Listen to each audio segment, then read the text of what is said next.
Hello students, this is Vivek Misra, your physics teacher, and we are on the 5th video of physics class 12th. This is our first chapter and topic is electric field intensity due to a dipole on axial line. Students, 4th video में हमने electric dipole के बारे में पढ़ लिया और electric dipole के centre पे इलेक्ट्रिक फील्ड इंटेंसिटी कैसे काउंट की जाती है उसके बारे में भी पढ़ लिया। यहाँ पे हम देखेंगे कि इलेक्ट्रिक डाइपोल की जो एक्सियल लाइन होती है उस पे इलेक्ट्रिक फील्ड इंटेंसिटी कैसे काउंट होती है। तो यहाँ पे अगर हम आपको याद होगा इलेक्ट्रिक डाइपोल कैसे मेंटेन करते थे कि ये मान लीजिए कि ये कोई पॉइंट है जिसपे पॉजिटिव चार्ज क्यों वर्क कर रहा है और इससे स्मॉल डिस्टेंस पे एक दूसरा चार्ज है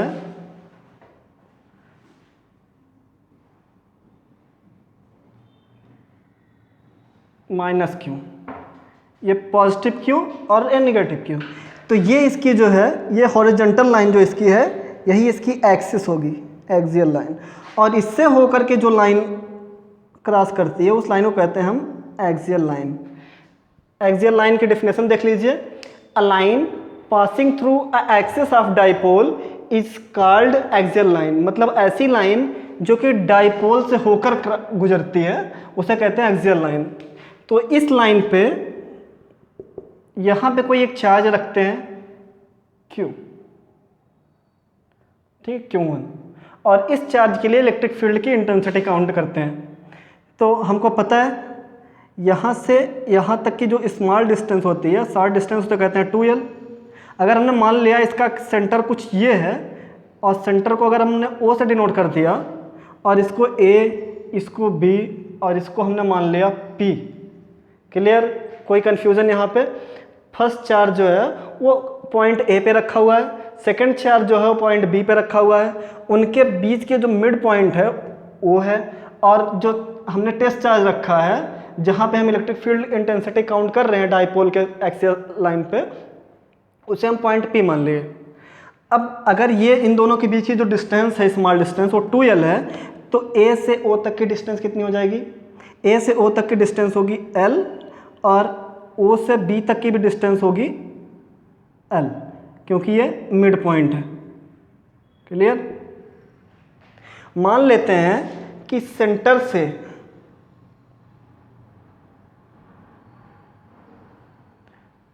टेस्ट चार्ज की जो डिस्टेंस है वो R है। कोई दिक्कत? इसको हमने लेट किया कि इलेक्ट्रिक डाइपोल के सेंटर से टेस्ट चार्ज जो हमारा है उसके बीच की जो डिस्टेंस है वो R है। तो यहाँ पे देखिए फर्स्ट पॉइंट A से टेस्ट चार्ज इसकी डिस्टेंस कितनी हो जाएगी? यहाँ से पूरा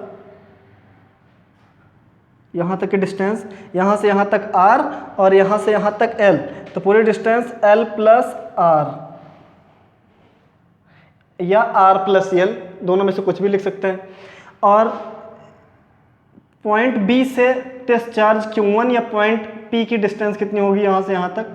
तो यहाँ से यहाँ तक हम देख रहे हैं मिड पॉइंट से यहाँ तक की डिस्टेंस जो हमारी R है, और यहाँ से यहाँ तक की डिस्टेंस कितनी है? L।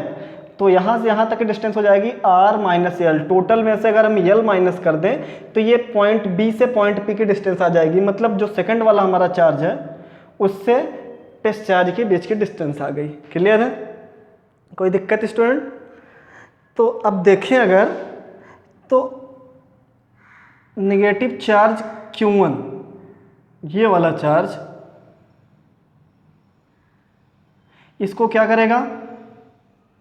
ये पॉजिटिव चार्ज है, टेस्ट चार्ज हमेशा पॉजिटिव होता है, तो ये पॉजिटिव चार्ज को अपनी तरफ क्या करेगा? अट्रैक्ट, और इस पे जो फोर्स लगाएगा वो F1।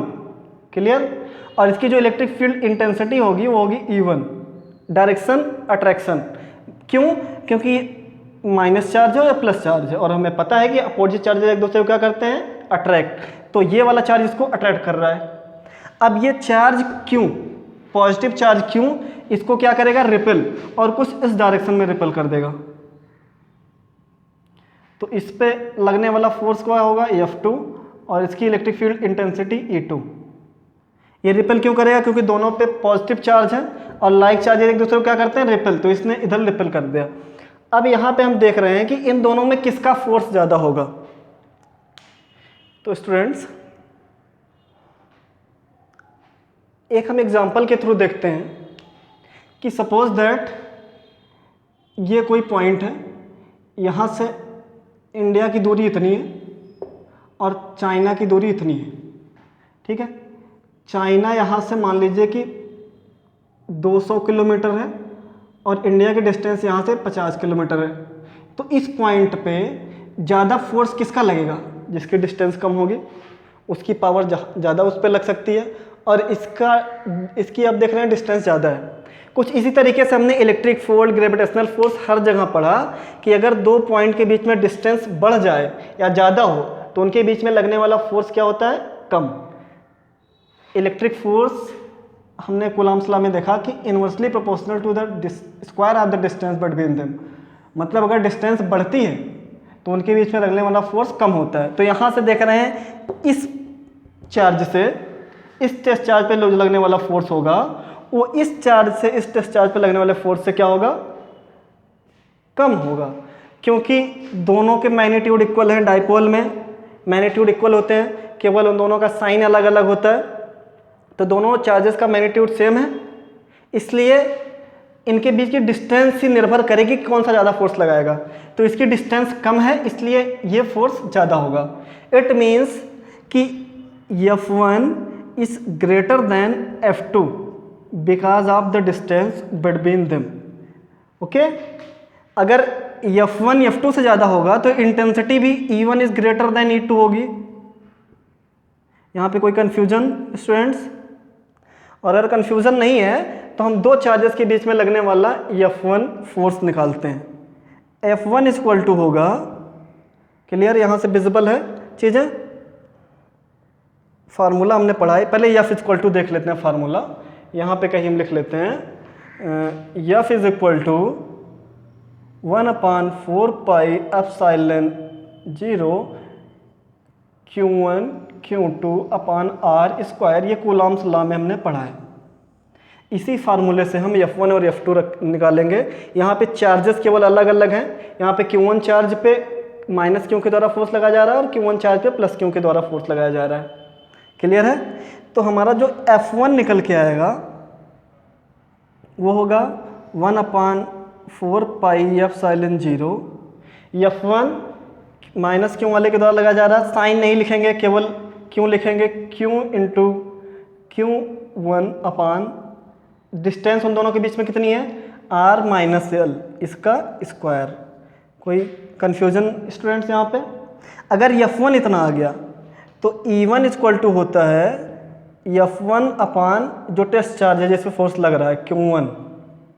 तो E1 निकल के आएगा 1/4 पाई एप्सिलॉन 0 Q1 अपान R माइनस L का स्क्वायर इंटू Q1 से Q1 कैंसिल। E1 हमारा निकल के आ गया, यहाँ से हम देख सकते हैं E1 जो हमारा निकल के आया वाया 1/4 पाई एप्सिलॉन 0 Q अपान R माइनस L का स्क्वायर। यहाँ तक आप नोट डाउन करिए, फिर हम E2 निकालते हैं सेम इसी फार्मूले से। इसको रफ कर लें या इधर निकालते हैं।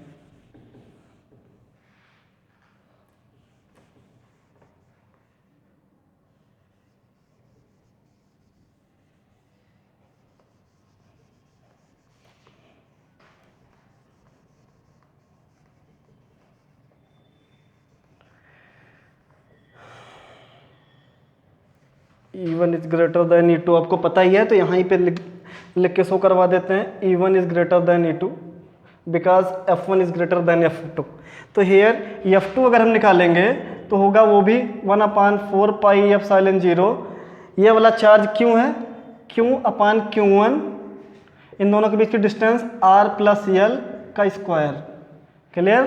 तो E2 निकल के आएगा 1/4 पाई एप्सिलॉन 0 Q अपान Q1 R प्लस L का square multiply by Q1।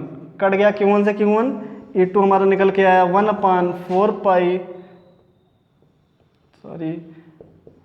Epsilon 0 Q/r plus L का स्क्वायर। ये हमारा E2 आ गया, ये हमारा E1 आ गया। इन दोनों E1 और E2 से हम निकालेंगे net electric field intensity on this electric dipole. यहाँ पे हम देख रहे हैं कि दोनों इलेक्ट्रिक फील्ड इंटेंसिटी की डायरेक्शन अलग है, इसलिए जो नेट इलेक्ट्रिक फील्ड इंटेंसिटी होगी वो कुछ इस डायरेक्शन में होगी, क्योंकि E1 ज़्यादा है तो here net electric field intensity की डायरेक्शन इसी डायरेक्शन में होगी। क्लियर? और E इक्वल टू होगा हमारा नेट इलेक्ट्रिक फील्ड इंटेंसिटी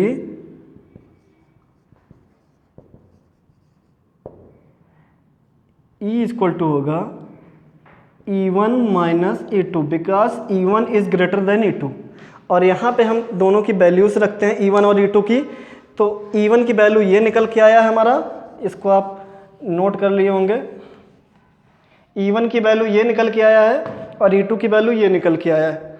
तो E इक्वल टू हो जाएगा net electric field intensity E equal to 1/4 pi epsilon 0 Q/r minus L का square minus E2 1/4 pi epsilon 0 Q/r plus L का square. Clear students यहाँ तक? अब यहाँ से हम निकाल लेते हैं। देखिए यहाँ पे ये दोनों कॉमन। क्लियर? तो E इक्वल टू आएगा 1/4 पाई एप्सिलॉन 0, तो दोनों में कॉमन है, साथ में Q चार्ज भी कॉमन है। Q कॉमन कर लिए तो अंदर बचा 1/r माइनस एल का square minus 1/r plus L का स्क्वायर। क्लियर है? इन दोनों को एलसीएम लेके सब्ट्रैक्ट करवाते हैं तो Q/4 पाई एप्सिलॉन 0 आता है, इन दोनों का एलसीएम आएगा r माइनस एल का स्क्वायर और r प्लस एल का स्क्वायर। r प्लस एल ऊपर चला जाएगा, इसका square minus r minus L का स्क्वायर a प्लस बी के होल स्क्वायर से और a माइनस बी के होल स्क्वायर से। जब इसको हम ओपन करेंगे, इतना आप नोट डाउन कर लिए होंगे, नहीं किए तो इसका स्क्रीनशॉट ले लीजिए। ले लिया? ओके।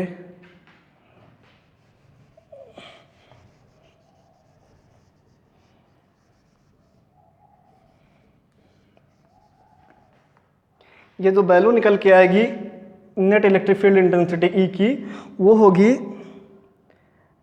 उसको हम ओपन करते हैं तो हो जाएगा r का स्क्वायर प्लस l का square plus 2rl minus r का स्क्वायर माइनस l का स्क्वायर प्लस 2rl अपान में एक ब्रैकेट में a minus b r minus l का स्क्वायर और दूसरे ब्रैकेट में a plus b r plus L का स्क्वायर।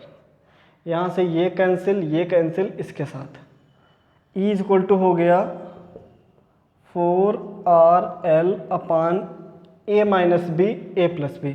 स्क्वायर अगर दोनों में कॉमन कर लेते हैं तो ये बचता है r माइनस एल, ये बचता है r प्लस एल, दोनों का whole square common. E equal to आएगा 2 इंटू 2l इंटू r लिख सकते हैं इसको ऐसे, नहीं तो इसको भी वैसे ही रहने देते हैं और इसको पूरा रफ कर लेते हैं।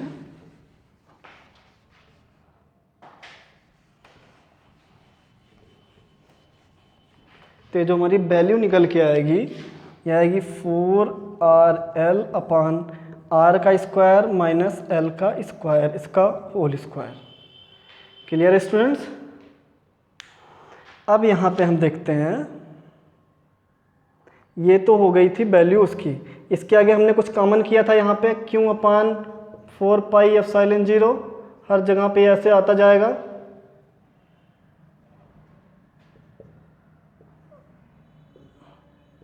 Q/4 पाई एप्सिलॉन 0 यहाँ भी आ जाएगा Q/4 पाई एप्सिलॉन 0।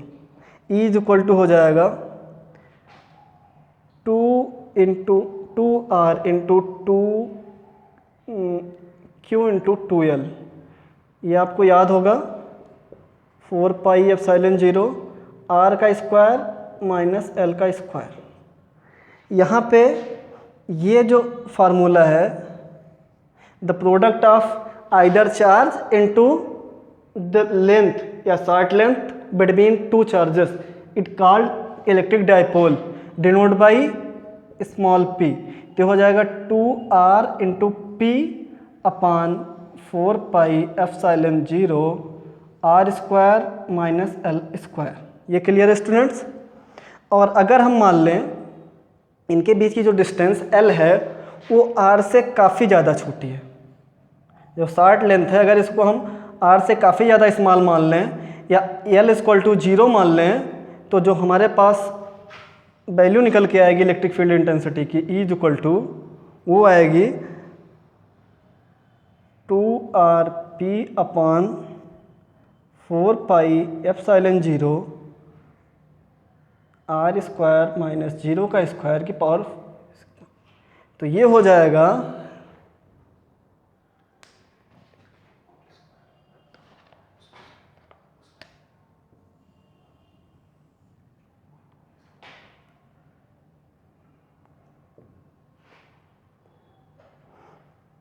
ये होल स्क्वायर। ठीक है,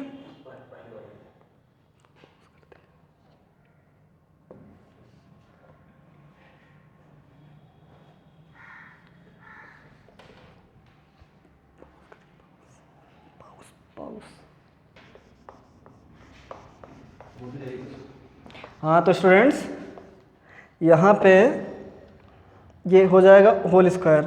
तो net electric field intensity E is equal to हमारा निकल के आएगा 2rp upon 4 pi epsilon 0 r की पावर 4। एक r ऊपर है, एक r से एक कट जाएगा और यहाँ पे r का क्यूब बचेगा। तो एक्सियल लाइन पे जो नेट इलेक्ट्रिक फील्ड इंटेंसिटी होगी वो होगी 2p अपान 4 पाई एप्सिलॉन 0 r का क्यूब। ये हमारा आ गया इलेक्ट्रिक डाइपोल की एक्सिस पे net electric field intensity. Students clear है? इसी तरीके से हम इलेक्ट्रिक डाइपोल की जो इक्वेटोरियल लाइन होती है, ये कुछ वर्टिकल लाइन, इस पे हम इलेक्ट्रिक फील्ड इंटेंसिटी काउंट करेंगे अपने अगले वीडियो में। तो ये टॉपिक आपको समझ में आ गया? अगर समझ में आ गया हो तो इसका आप स्क्रीनशॉट ले सकते हैं, और अगर कोई कन्फ्यूज़न हो यहाँ पे किसी भी पॉइंट पे तो कमेंट बॉक्स में जाके कमेंट कर सकते हैं, हम वहाँ पे आपको उसके आंसर दे देंगे। तो आप इसका स्क्रीनशॉट लीजिए। मिलते हैं अपने अगले वीडियो में जो होगा electric field intensity due to a dipole on equatorial line. Equatorial line पे हम इलेक्ट्रिक डाइपोल की इक्वेटोरियल लाइन पे हम काउंट करेंगे इलेक्ट्रिक फील्ड इंटेंसिटी। तो मिलते हैं अपने अगले वीडियो में, तब तक के लिए गुड बाय।